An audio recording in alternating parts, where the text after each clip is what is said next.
आदेश आदेश। जय श्री सीताराम आप सबको। कैसे हैं आप सब? मैं हूं आर्यन, आप देख रहे हैं आर्यन साधना केंद्र। आज की इस वीडियो में आप सबका हार्दिक स्वागत है।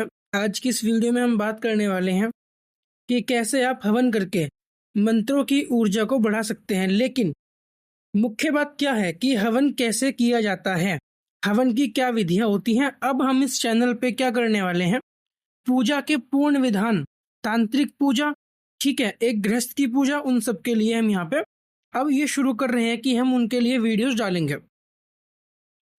कैसे एक सामान्य गृहस्थ और कैसे एक तांत्रिक, मतलब एक साधक, तांत्रिक नहीं बोलेंगे, साधक बोलेंगे, किस प्रकार से शक्तियों को प्रसन्न करके उनकी अनुकंपा और कृपा अपने हिसाब से प्राप्त कर सकता है।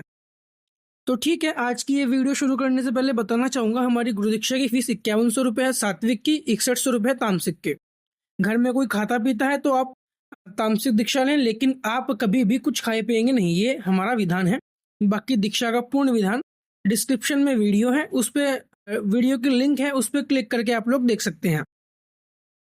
हमारे यहाँ किसी प्रकार की अप्सरा, पड़ी, सट्टा, लॉटरी, गंधर्व, गड़ा हुआ धन या फिर पैसे के संबंधित कोई शक्ति, इस प्रकार की कोई साधना, सिद्धि, शक्ति ट्रांसफर नहीं होता है। हमारे यहाँ तंत्र काट निःशुल्क है, पूजा की फीस 200 रुपये, सिद्ध और जागृत रुद्राक्ष की माला की फीस 2100 रुपये है। तो आइए अब चलते हैं। एक और चीज भाई, फोन करने का समय सुबह 10 से शाम को 8 तक है, लेकिन मैं फिलहाल फोन से बहुत परेशान हो चुका हूँ। लोग फोन करते हैं, किसी भी समय फोन करते हैं, एक बार फोन पे कुछ मना कर दो, क्योंकि लोग फोन करते हैं सिर्फ शक्ति ट्रांसफर के लिए और वो हमारे यहाँ बंद हो चुका है। एक बार फोन कट कर दो तो बोलते हैं फिर करवाते क्या हो। अरे भाई, इतना कुछ करवाते हैं, तुम्हें फोन पे कैसे बताएंगे यार। मतलब कुछ लोगों को तो बिल्कुल ही अकल नहीं है बात करने की। तो इसीलिए कुछ समय बाद मैं फोन पे बंद कर दूंगा बात करनी।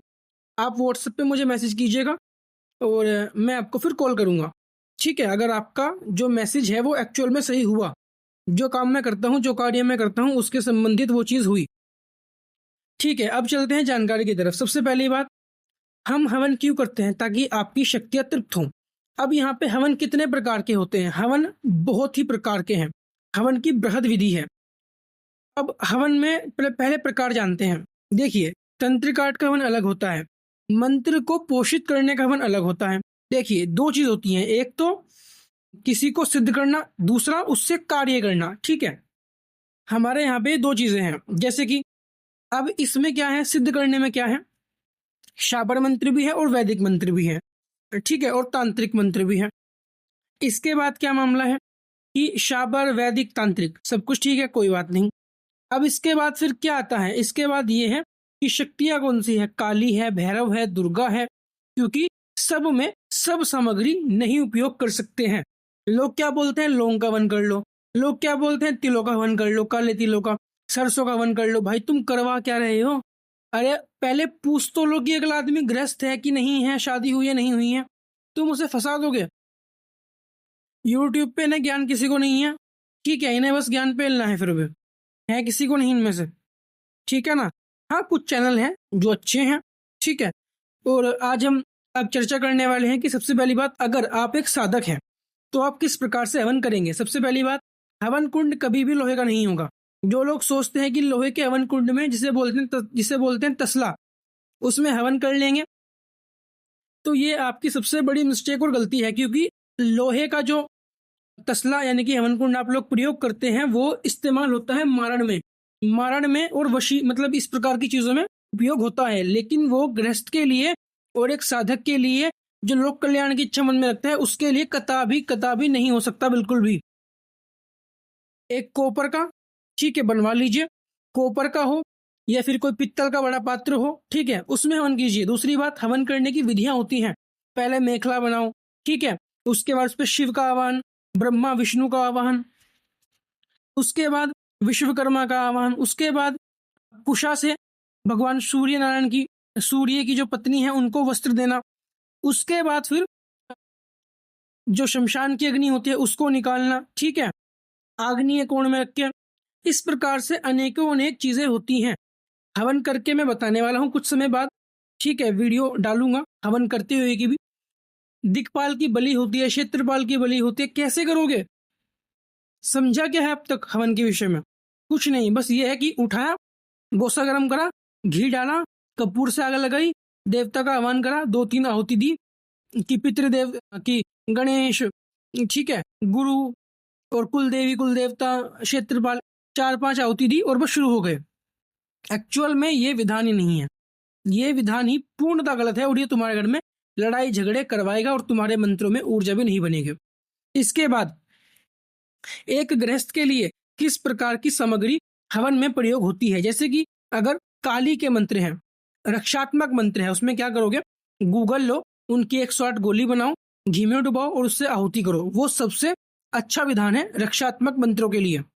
इसके बाद जो लोग चाहते हैं कि उनके देवता तृप्त हो, घर के देवता तृप्त हो, वो क्या करें, हवन सामग्री लीजिए, उसमें चावल डालिए, उसमें जौ डालिए और उसमें फिर आप थोड़े काले तिल डालिए, थोड़ा शहद डालिए, ड्राई फ्रूट्स डालिए, जब जाके वो तुम्हारी हवन सामग्री एक पोषित हवन सामग्री बनेगी और तुम्हारे घर के देवताओं को, तुम्हारे इष्ट देवताओं को, तुम्हारे क्षेत्रपाल को, तुम्हारी घर के आसपास की सारी ऊर्जाओं को पोषित करेगी और वो तुम्हें आशीर्वाद देंगे। ये नहीं कि हवन सामग्री उठाई, उसमें घी मिलाया शुरू हो गए। भाई जो तुम्हें सब कुछ सिखाता है ना यूट्यूब पे, वही पागल है। इनको सिर्फ क्या करना है, आना है, ज्ञान फैलना है, व्यूज देने हैं, काम खत्म। इनको नहीं पता कि तुम गृहस्थ हो, इनको नहीं पता कि तुम शादीशुदा हो नहीं हो, किस प्रकार की हवन सामग्री इस्तेमाल करनी। नहीं, मैं देख रहा था एक बार एक वीडियो, मनुष्य, ठीक है, एक बड़ा चैनल है, 2-2 लौंग की आहुति दे रहा है, जबकि दो लौंग की जो आहुति होती है ना, उनके अलग हवन होते हैं और वो हवन कर रहा है धुने के ऊपर, मतलब अपना भी नाश और दूसरों का भी नाश। सबकी अपनी अपनी ज्ञान है, सबकी अपनी अपनी विद्याएं हैं।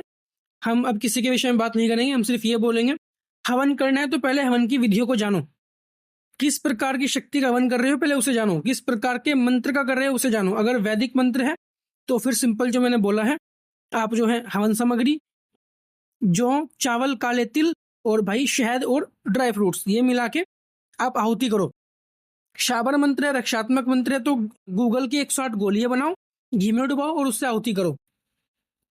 पीली सरसों का लोग यूज करवा रहे हैं, भाई पीली सरसों तंत्र काट में प्रयोग होती है, कहाँ करवा रहे हो तुम यूज। लोग ये नहीं समझा पाए आज तक कि 10 दिक्पाल होते हैं जिनकी हवन में बलि करनी होती है, क्षेत्रपाल देवता होते हैं जिनकी हवन में बलि करनी होती है। अब बलि होती है सात्विक, यानी कि तुम वहां पे बकरा काट दो, मुर्गा काट दो, ऐसा नहीं है। चावल में दही मिला के, गोटा मिला के, मतलब काले उड़द मिला के, ठीक है, उसे गोटा बोलते हैं, और थोड़ा फूड कलर मिला के, रेड कलर का, उन सबको मिक्स करके 10 जगह लगा के और अलग अलग दिशाओं में 10 दिशाएं 10 दिक्पाल के लिए बलि होती है।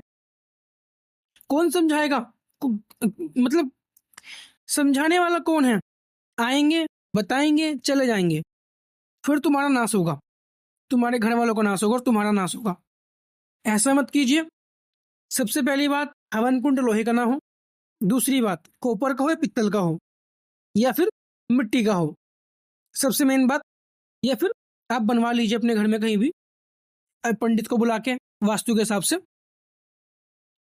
उसके बाद फिर सबसे पहले मेखला, ब्रह्मा विष्णु महेश का आह्वान, उसके बाद विश्वकर्मा का आह्वान, क्योंकि विश्वकर्मा ने हवन कुंड को बनाया है, इसलिए हम विश्वकर्मा जी का आह्वान करते हैं। उनके बाद आपकी मुख्य आहुति कौन कौन सी होती हैं, पहले गणपति, उसके बाद गुरु, अंबिका, वास्तु, ठीक है, वास्तु के बाद ग्रह देवता, क्षेत्रपाल देवता, ग्राम देवता, इनकी 5-5 आहुति होती है। ये सिर्फ 5 आहुति, मैंने 6 आहुति बताई है स्टार्टिंग की, जब आप लोग नए हैं, लेकिन एक्चुअल में जो आहुतियां होती हैं वो कम से कम 15 से 20, 25, 30 आहुति तक होती हैं, 30 आहुति तक जाती हैं। आहुति कौन कौन सी है इस सब के विषय में आपको अगली वीडियोस में बताऊंगा, लेकिन अभी मैंने समझाया कि हवन के द्वारा कैसे शक्तियों को पोषित करते हैं और किस प्रकार से आप हवन कर सकते हैं। आई होप मेरी वीडियो आपको अच्छी लगी होगी। अगर अच्छी लगी हो तो प्लीज़ लाइक कीजिएगा, शेयर कीजिएगा और हमारे चैनल को भी सब्सक्राइब कीजिएगा। अगली वीडियो आएगी हनुमान वीर के ऊपर, ठीक है, उससे अगली आएगी हवन कैसे करते हैं, ठीक है, सारे मंत्रों की जानकारी दूंगा कि हवन कैसे किया जाता है। जितने भी मेरे भाई हैं जो गृहस्थ हैं उनके लिए भी मैं डालूंगा वीडियोस कि वो घर में कैसे गृहस्थ रह के साधना कर सकते हैं, देवी की, देवताओं की, भैरव की, काली की, किस प्रकार से सात्विक बलि करके वो अपनी साधनाओं को पूर्ण कर सकते हैं भैरव काली की। ठीक है, तो आज की वीडियो में सिर्फ इतना ही। आदेश आदेश, जय श्री सीताराम, अलख निरंजन अलख आदेश।